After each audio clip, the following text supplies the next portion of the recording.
Howdy, y'all. Welcome back.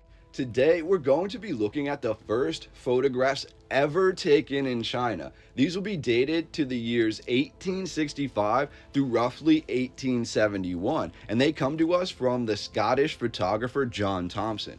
Now, if you've been with the channel, last week we began diving into the photographs of John Thomson, but today will be the meat and potatoes of his collection. Now, according to this history, John Thomson was born in 1837, and by the 1860s, he left what was said to be a promising career in Scotland to travel abroad, to travel to the Far East, to be the first man in history to take detailed photographs of the Chinese landscape.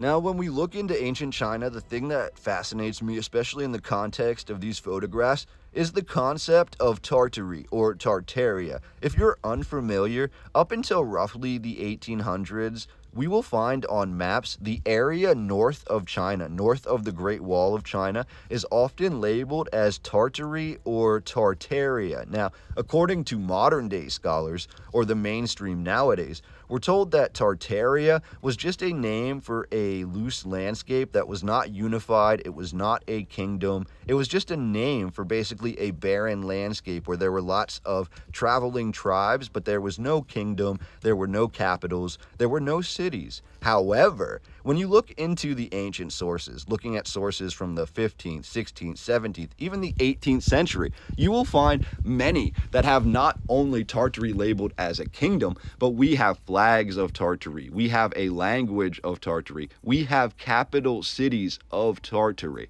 So it is really fascinating that it appears this history was erased over time. And furthermore, diving into the Chinese narrative on this, we will look at the Great Wall of China, where we are led to believe it was constructed by the Chinese to keep out the people north of the wall. If we consider that the people north of the wall are Tartarian, and we also consider in multiple parts of the Great Wall of China, it appears that the wall was constructed not on the Chinese side of the wall, but on the Mongolian, on the Tartarian side of the wall. Meaning, in some locations of the Great Wall of China, the entrance to the ramparts is actually on the Mongolian or the Tartarian or the northern side of the wall, indicating that this part of the wall was at least built to defend from the south. However, I digress. When we're looking at the greater history of China, which I will not wax into too much in this video, we're told Chinese history spans across several millennia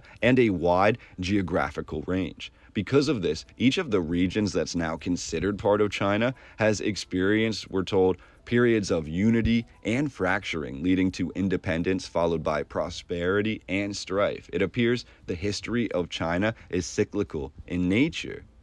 The Chinese civilization, according to this, first emerged in what is called the Yellow River Valley, which constitutes the geographic core of the Chinese cultural sphere. China then maintains a rich diversity of ethnic and linguistic people groups, including the Mongolians.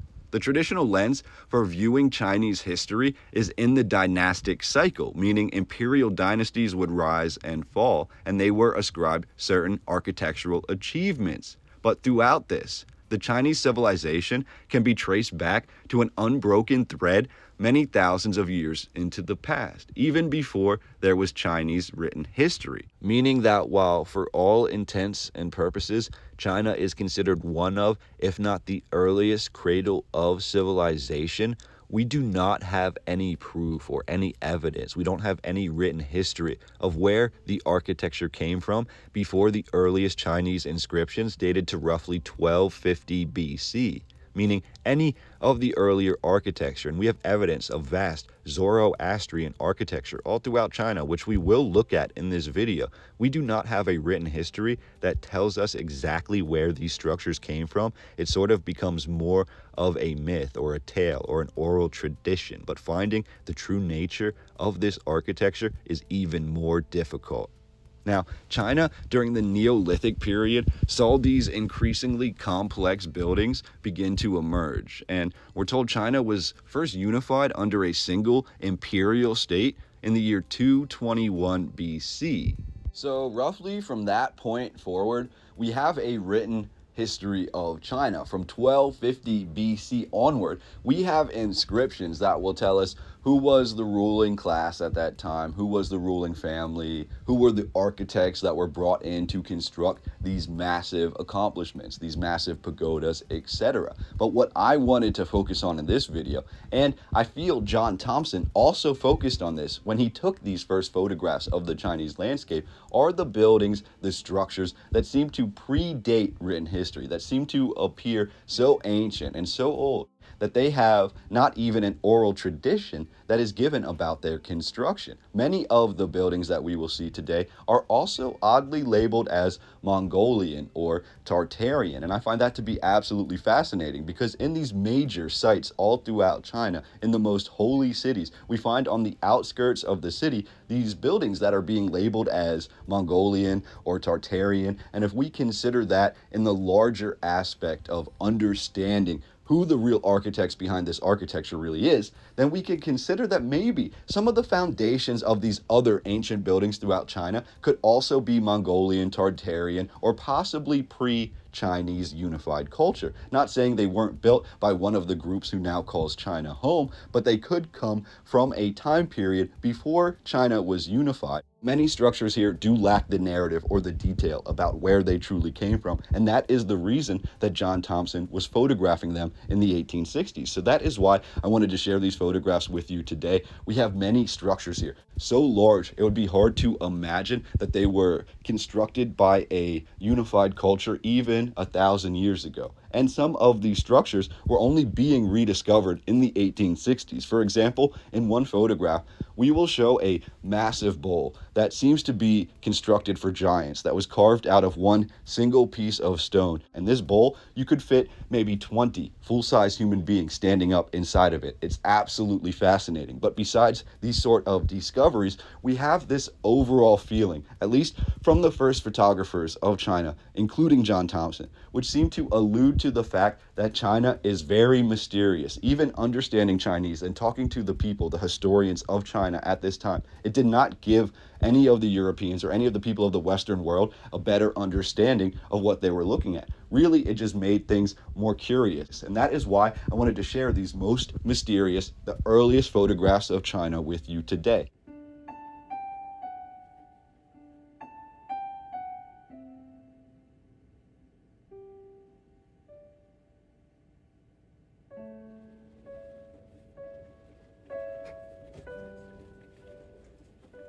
Another thing to look out for is that many of the buildings here are labeled as completely constructed out of marble. And I find that to be absolutely fascinating because in some of these photographs, we will see bridges that are stretching at least 500 feet, and they are built entirely out of marble. They look so beautiful, but they also look so old, and I can only imagine where the true origins of this architecture really came from. But I digress. I want to hear what you think about these images down below. I'm not going to wax into the history too much. I just wanted to share a little intro narrative with you. I'm going to chime out. I have translated the title for every one of these photographs, so hopefully they will allow you to have a better understanding of what you are looking at. This video was very time consuming for me to make, but I can't believe what I was able to find when looking into the ancient world of China, and it is so important to share these photographs with as many people as possible. So first and foremost, I wanted to get them out to you. Please save any image that stands out to you. Let me know what stands out to you the most down below. Share anything about the narrative that you would like to add to, and I can't wait to talk to you on the next video.